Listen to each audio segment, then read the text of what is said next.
نغمہ یہ ان دنوں کی بات ہے جب شاعری فنکار کے لیے باعث ننگ نہیں تھی۔ گیت گانے والا گاؤں گاؤں نگری نگری گھومتا پھرتا تھا اور باٹ باٹ پہ عشق و محبت، دلیری، شجاعت، سیر و تفریح اور ان جانے دیسوں کے نغمے گاتا تھا۔ اس کے ہاتھ میں کوئی بہت ہی سیدھا سادہ اور اسپرا ساز ہوتا تھا جس کی دھن پہ اس کے سارے گیت ڈھلتے تھے اور گلے سے باہر نکلتے ہی دلوں میں اتر جاتے تھے۔ وہ جن لوگوں میں بیٹھ جاتا ان کے دلوں کا تار ملا لیتا۔ جانی پہچانی دھرتی کا ہر گوشہ اور دھڑکنوں کے سہارے مسکن اس کی جاگیر تھے۔ پاس پڑوس کے سارے باسی اس کی آواز پر فریفتہ تھے۔ کہنے والا ایک تھا اور سننے والے ہزاروں، اور ان ہزاروں کے دل اس کی مٹھی میں تھے۔ ادھر اس کی آواز پھرتی تھی، ادھر اس کا سامع کھینچ کر چلا جاتا تھا۔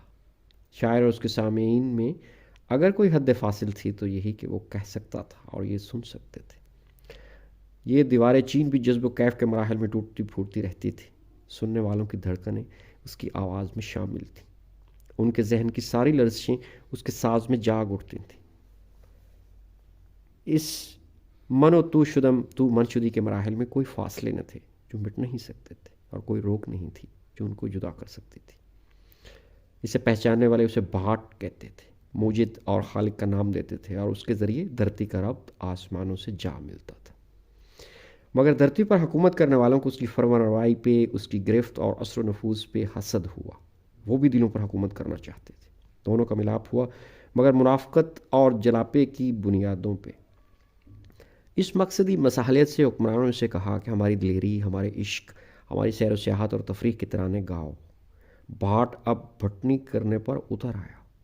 شاید اسے یہ غرور ہو گیا تھا کہ میں جب بھی اور جیسے بھی چاہوں سننے والوں کو رجھا سکتا ہوں، ان کا رخ پھیر سکتا ہوں۔ درباری سخن ساز نے فن سخن رانی ایجاد کیا، دلوں میں گھر کرنے کے اصول وضع کیے، اور جو چیز کبھی اپنے آپ ہو جایا کرتی تھی اسے اپنی مرضی سے پیدا کرنے کے لیے طریقے سلیقے ترتیب دیے۔ مگر آہستہ آہستہ وہ ان ہتھ پھیریوں کا شکار ہو کے رہ گیا۔ شطرنج کی چالوں نے اسے ایسا الجھایا کہ وہ انہیں میں پھنس کر رہ گیا، اور سننے والے اس کی آواز سے دور ہوتے گئے، حتیٰ کہ ایک دن اس کا نغمہ اپنی ہی گونج میں کھو کے رہ گیا۔ اس نے آس پاس دیکھا، سوا اس کے مربی اور ممدوح کے کوئی بھی نہ تھا جو اس کی فنی مہارت اور چابک دستی کی داد دے سکتا۔ کوئی بھی نہ تھا جو اس کی پرواز خیال کے ساتھ ذرا بھی اڑان دکھا سکتا۔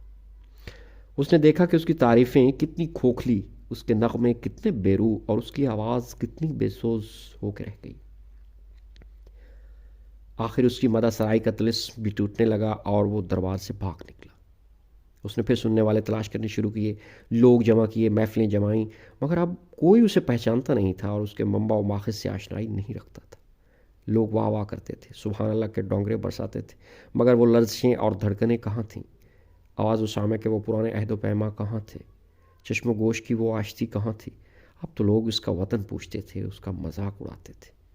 آخر تحسین ناشناس نے اسے خود پسند و خود نگر بنا دیا۔ اب وہ لوگوں سے بھاگتا تھا، ان کی داد و تحسین پہ چلاتا تھا۔ لال و گوہر اگلنے کے بعد کچھ طبلے بطور انعام ملے تو ان کی کیا بساط تھے۔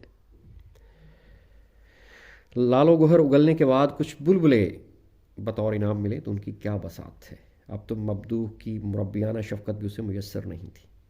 وہ پرانی مصلحت کسی مقصد سے ہی صحیح، مگر خود اس کے لیے ایک حد تک آرام و سکون کا باعث تو بنتی تھی۔ روحانی کوفت کے باوجود پہلے جسمانی آسائش کے تو سارے سامان مہیا تھے۔ زمانے کی قدر ناشناسی سننے والوں کی بے اعتنائی کو دیکھ کے اس نے بھی روپ بدلا اور چیخنا چلانا شروع کر دیا تاکہ لوگ راغب ہوں۔ اس کی فریادوں میں بدلتی دنیا کا علم بھی شامل تھا، اور اس کا اپنا المیہ بھی جا بجا نمایاں ہو رہا تھا۔ بدلتی ہوئی دنیا کا عکس اور شاعری میں شاعر کا فرار ایک بہانہ تھا جو روح عصر اپنے اظہار کے لیے ڈھونڈ رہی تھی۔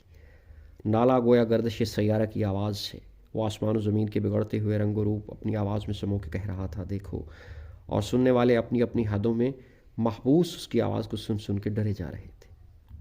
شاعر نے اس باولے کا بھیس بنا رکھا تھا جو ہر گاؤں کے گردا گرد چکر کاٹتا ہے اور آنے والے حادثوں کی خبر دیتا ہے۔ سب جانتے ہیں کہ یہ پگلا گاؤں سے کتنا پیار کرتا ہے اور گاؤں والوں کے دکھ میں کس محبت سے اشک فشانی کرتا ہے، مگر اس کے وجود اس پگلے کی پیغمبری ایک بڑا ناگوار اور دلدوز فریضہ ہے جس کو ادا کرنا کسی محفل پرست دنیا دار اور مصلحت آشنا سخن ساز کے بس کی بات نہیں۔ یوں ہی گر روتا رہا غالب تو اے اہل جہاں، دیکھنا ان بستیوں کو تم کہ ویراں ہو گئیں۔ شعر کی ماہیت پہ سوچنے والے عموماً شاعر کو بھول جاتے ہیں، اس شاعر کو جو بھیس بدل بدل کر ہر زمانے میں نئے جلوے اپنے ساتھ لے کر آتا رہا ہے۔ ہمارے زمانے کا شاعر کئی اعتبار سے اکیلا ہے۔ شعر پڑھنے والے ہیں تو شاعری کے بارے میں سوچنے والے اس کے ساتھ نہ چل سکتے ہیں، نہ چلنا چاہتے ہیں۔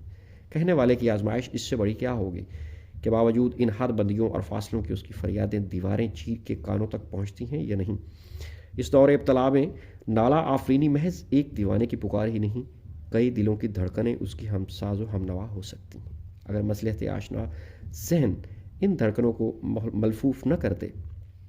آج کا شاعر نگری نگری گھومنے والے شاعر اور درباری سخن ساز دونوں کے مختلف مزاجوں کو ملا کے ایک نئی آواز پیدا کرنا چاہتا ہے، جو اس کے اپنے گرد و پیش اور اس کے اپنے آسمان و زمین سے بھی علاقہ رکھتی ہو۔ تواد کی مدد سے چشم و گوش تک پہنچنے والا پرانے نغمہ پیرا کی بے ساختگی کو سخن ساز کی مہارت فن سے اس طرح باہم پیوستہ کرنا چاہتا ہے کہ دونوں یکجان ہو جائیں۔ اسی طرح اس کی آواز میں ایک ٹھہراؤ، گرفت اور قوت و تیزی کا اجتماع ہوگا۔ اگر وہ اس شک و شبہ میں ڈوب جائے کہ اس کی آواز کہیں خلاؤں میں کھو کے رہ جائے گی تو شاید اسے بلند کرنے کا ہی کوئی جواز نہ رہ جائے۔ نالا آفرینی جبر و اختیار کا ایک انوکھا کرشمہ ہے۔ قاری کے دل میں جگہ پانا بھی محض اس کے بس کی بات نہیں۔ آواز قوی ہو تو دور دور پہنچ جاتی ہے، نحیف ہو تو حلق سے باہر ہی نہیں نکلنے پاتی۔